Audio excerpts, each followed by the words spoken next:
other than peripheral issues.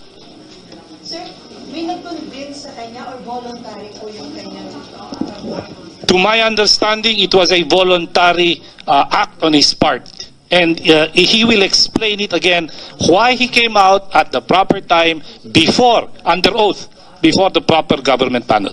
Sir, if you how many deaths was he directly responsible for, and how many deaths does he know of? Many. And he will, I don't want to specify how many, he will be the one to tell you how many before, again, the proper government authority under oath.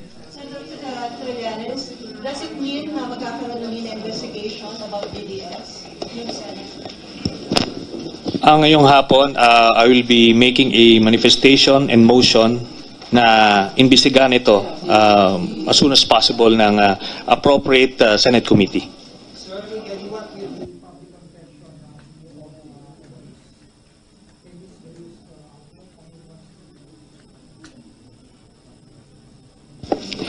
It can be first, it's up to you now, it's up to the Filipino people, it's up to the proper government agencies.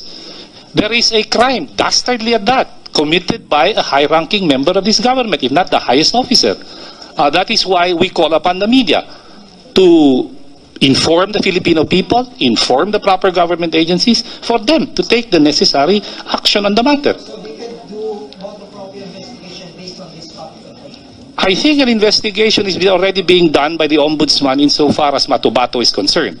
My understanding is that Matubato filed a complaint including the President of the Republic of the Philippines and other persons involved, named also by Las Cañas today, and therefore that should start it off. Considering that, for example, the June Pala case, who is part of your, so I should say, to use the parlance, kabaro ninyo, you should be more concerned, very concerned about this. And now you can, as Las Cañas said, it is solved today. Sorry, just want to ask, was there any mention of what was the reason of Duterte, why he was so gung-ho about the Katasaha murder that he actually ordered? Because he mentioned it was just a kidnapping incident, right? No mention earlier by the reason why by SPO Las Cañas. Again, pardon me, but it would be best explained under oath before the proper government office or authority. Sir, is he free? Sir, is he free? Sila Las Cañas? Pardon, ma'am? Is he free today? Oh, in a sense, yes, he is free, but his movements are now... Pero with this public admission, would he not be subjecting himself to possible... Yes, yes. If they file the proper charges. But if they arrest him, shouldn't they also arrest those he have named who were involved, including the highest person? Yung bang immunity from President applicable among in-expose I think it does. I'm not so sure for now. But let's not talk about immunity. Let's talk about responsibility. Even the crime, sir, was Committed before. before he was president. Of course, they will say it is covered. Sir, aside from the testimony of Ayun. meron bang documentary evidence to corroborate o to substantiate his claims? I'd like Attorney Jokno to... Meron bang earlier police report? What do you... Hintayin po na lang natin na tumestigo siya sa tamang panahon po. Yes.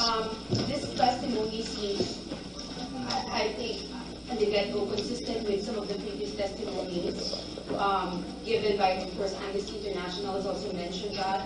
Are you prepared for, as an organization, to actually be able to manage any other possible witnesses that might come forward?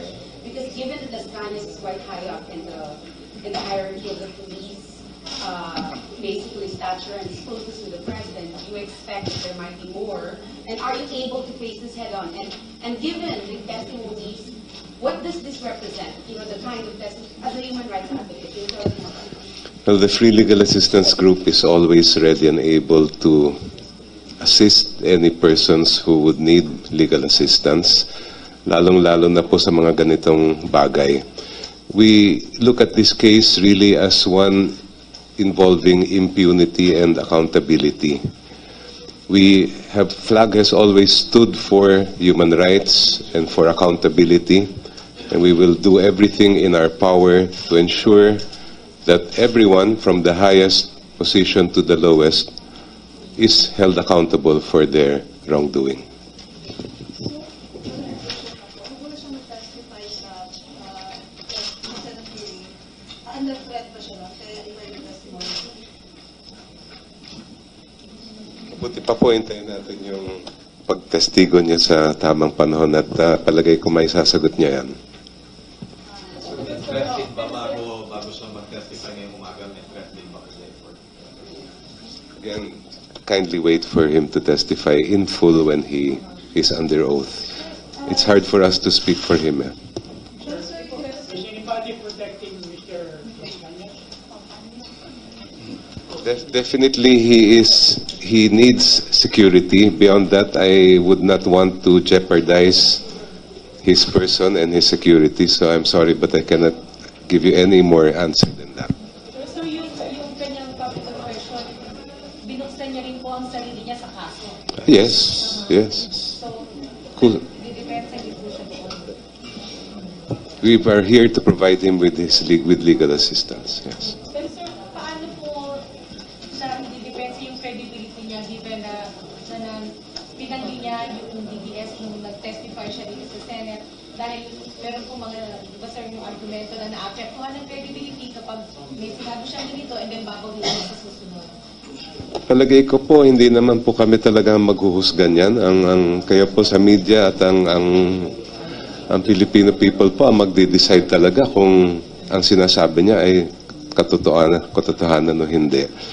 When he appears under oath before the proper bodies, I think you will all be in a position to judge and to assess whether he is telling the truth or not. Pero dahil pinalisita niyo po siya, naniniwala po kayo sa kanya. Siyempre po, hindi namin po tatanggapin itong pagkahawak sa kanya kung hindi po totoo yan. Sir, after Las Cañas, may ka pa bang DDS member na possible na mag-serve We hope. sa galing ng public confession? Umaasa ho pa kami, sana mangyari yon. So far, wala akong talibakong malaman sa inyo. I'm not at liberty to mention anything in response to that question at the moment. Since yung supposed involvement of President parang happened pag he was still mayor, so what do you intend to do now? Are you going to can you bring it to the House? Asking what about impeachment offense by the Mr. President? House can do it on its own. Paano siya makukonect ngayon dun sa Political Hindi. Basta ang trabaho namin ay talagang ipresenta lamang ng testigo. No? Tapos kung napapansin naman nyo, maraming detalye, binanggit, maraming pangalan, binanggit. No? So ito naman ay mapapatunayan rin nyo eventually, lalo na pag nag-testify siya under oath, kung talagang totoo o hindi ang sinasabi. What happens after yung testimony niya, syempre, hindi na namin kami nagiging abogado lamang ng testigo. Tapos kung ano man gustong mangyari na dito, syempre mangyayari yun kung ano man. So, since mga lawyers na sir kayo, have you started with possibility of pwedeng ground for impeachment? You can bring it against the President. Siguro hindi na kami ang magdadala nun, no? Oo. The possibility that can be used against the President. Yes. Of course it can be used against the President. Malinaw naman yun sa testigo ni The offenses were committed Miski you're talking of a heinous crime, Murder talaga to, na kung hindi ako nagkakamali, ang prescription nito ay malayo pa, kung meron man, So talagang lahat tayo may ginawa tayong malubhang krimen, talagang hindi natin pwedeng takasan yun, Eventually siguro sasagot rin ang mga tao doon. We would like to believe that when a person runs for president, he presents himself as an honorable man, free of any serious crimes or legal liabilities. And therefore, if the Constitution is true to its point that a president should come out and present himself as a proper candidate and leader of the people, he should be free of any crime And therefore, I would believe that this is a possible ground for an impeachment. But that is not up to us. We will just help him out if the proper government agency seeks or says that we would want him to testify, then we will help him out. This is not new to us. We have handled other witnesses in the past for other crimes, such as, for example, during the impeachment proceedings here in the Senate. Sir, you're saying you can... Can we just ask for 3 questions and then, yes? Sir, you're saying that you wouldn't go beyond the presentation and legal assistance, providing legal assistance to the witness? What we are saying, ma'am, is that the next step, legal step, like for example what was suggested, whether it is an impeachment proceeding or not, that is up to the proper body, which is, for example, the House of Representatives. If there are congressmen there who would want to file an impeachment petition, then and they would want to utilize Mr. Las Cañas, then we will help them out. We will.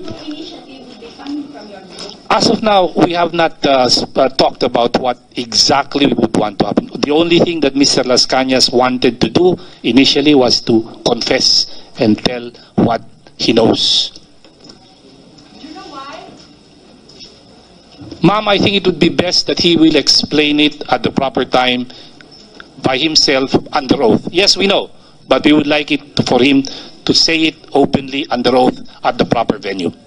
Attorney John, sir, kayo po yung lawyer ni Senator Guerrero. Is this in any way connected with the pending arrest of Senator? No, Senator De Lima is just one of my clients, and Arthur Las Cañas is another one. They have nothing to do with each other. But the timing, sir, In fact, De Lima doesn't know about it. Nagkataon lang po yan. Actually, hindi pang-alam ni Senator De Lima itong pangyayaring ito.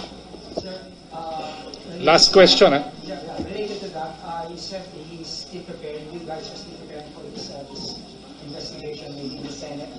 So why this public confession happened? Any reason for that? This public confession proceeding, whatever done by... Request. Yeah. He requested it. Gusto po na niya talaga magsalita. Thank you for your attention this morning.